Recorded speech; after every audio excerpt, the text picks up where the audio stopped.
Hello, welcome to the virtual Biogen Beehive tour. I'm so happy you're here. My name is Sam, and I'm going to give you an up-close look at the Biogen beehives here in Cambridge, Massachusetts. It's a hot, sunny August day, and I've brought all of my beekeeping equipment, and I'm excited to give you guys an up-close look at the hives. I've got some of my beekeeping equipment, which I'll give you a look at as well. We're going to inspect the hives and collect some information about their health, some data that we can use to better understand the health of native pollinators here in Cambridge. As you can see, the bees are flying around. They're enjoying this really sunny August day. As they come and go from the hive, they are actively foraging from the local pollen and nectar that they can find in Cambridge.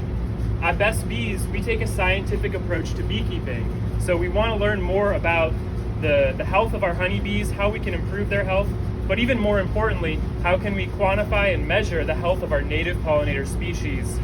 It can be difficult to track the health of, native solitary bees like bumblebees, and through honeybee hive data and things like honey DNA, we can learn more about our bees, both the honeybees we have here on Biogen's rooftop, but also all of the native species in Cambridge. We can actually look at the pollen proteins inside of the honey here to learn where the bees are foraging from. It's called honey DNA, and we're really excited that at Biogen we've recently sampled their honey to learn more about the bees' diet here, as well as to map out the biodiversity of pollinator sustaining forage here in Cambridge. All right, so here's what we've got. We've got two Langstroth beehives. That's the style of equipment that these honeybees are in at Biogen. They're currently at 2 boxes, and you can see we have these screens on the front. Now, these screens allow for the good ventilation the bees need during these hot summer months, while at the same time protecting them from other beehives stealing their honey. We've got all the beekeeping tools needed for a beehive visit. We've got our smoker here. We use smoke as beekeepers to keep the bees from sharing their pheromone of defense. Defending the hive, is an important part of their behavior, and the smoke actually slows down that communication so that we can safely check the hive without, upsetting the bees, getting stung, or more importantly, squishing any bees as well. The smoke can kind of help move them around the hive as needed. Additionally, I've got my bee brush, so if I ever need to brush some bees away, I can gently do so. Of course, you're gonna need the gloves. I've got my soot hood, which I'll definitely have on today. It's a hot August day, so you won't see me running around in a shirt and t-shirt with the bees today, not like it is in spring. But generally, these Italian honeybees are quite docile, so they're great foragers, and we'll be looking inside to check on their health, look at the queen's brood nest, see where she's been laying eggs, and track the growth of the hive so far throughout August. So you're seeing a lot of bees coming and going, but if you look closely, there are also bees on the bottom board standing in one spot, essentially using their wings to ventilate the hive. Bees are incredibly efficient at thermoregulation, and together they are able to bring air into the hive to cool it off or to warm it up depending on what's needed using the friction of their wings.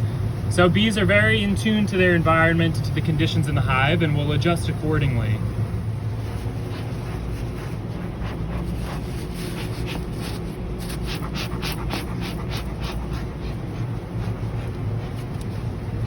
So, first step is we apply some smoke to the entrance of the hive, where the bees are regulating the temperature by moving air through the hive with their wings. They're bringing some of the smoke into the hive right now, and it's slowing down their ability to communicate their defense pheromone, which will make this beehive check a lot simpler. It's always important when urban beekeeping to make sure we work with docile bees. That's why we use Italian honeybees. And this smoke will keep them calm and docile during their check today. Open up one of these Biogen beehives now. Are you ready?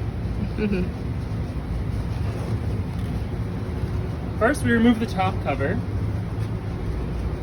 and then we have this inner cover here that I'll lift up using my most important tool of all, the Hive Tool. This Hive Tool allows me to open things like the hive itself, as well as to move frames around. These are very friendly bees. As you can see from this frame here, we've got a lot of bees diligently at work with honey. On the corner here, you can see the capped off honey. This is finished. It's covered in a wax capping produced by the bees. The shinier cells below are containing nectar. The bees are actively dehydrating that nectar and converting it into honey. When it's complete, they will cap it off like the honey you see in the corners. On this side, if you look closely, we can see inside of these cells the developing larvae. These larvae will be fed by the nurse bees and grow and hatch into worker bees in the coming weeks.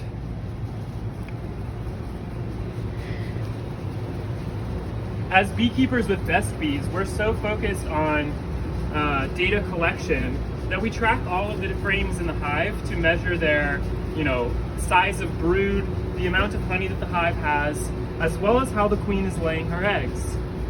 As we can see here, we've got a classic, layout of a brood frame where there's a rainbow of honey around the outer edges of the frame.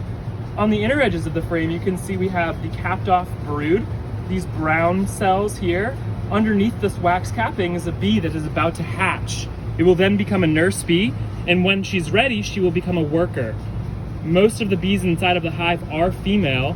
When they originally hatch, they first tend to the other developing bees, and then they go on to be foragers, or worker bees as we call them. And there are boy bees in the hive. They're called drones, but around this time of year, they're no longer useful for the worker girls. They really only exist to mate with the queen. So this is the time of year where we start to see a reduction in the drone population as the girls kick the boys out of the hive. So what I'm doing now is I'm rearranging some frames in the hive to give the queen some more space to lay eggs. This built-out frame of empty honeycomb will be a great spot for her to put some additional eggs to continue to grow the population of the hive.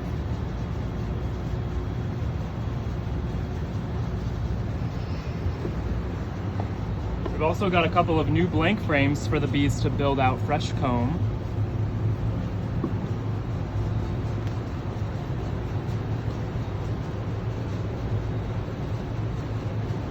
And essentially the bees do require a little bit of organizational help. Sometimes as a beekeeper I feel a little bit like Marie Kondo, helping them maximize their space, making the most of it. In the beekeeping world, we sometimes will say that the queen is honey bound. Essentially what that means is that she's run out of room to lay her eggs because of all the honey the bees are bringing in. So I'm making sure that that does not happen, and moving frames like this big large honey frame into the upper box for the bees to finish turning into honey.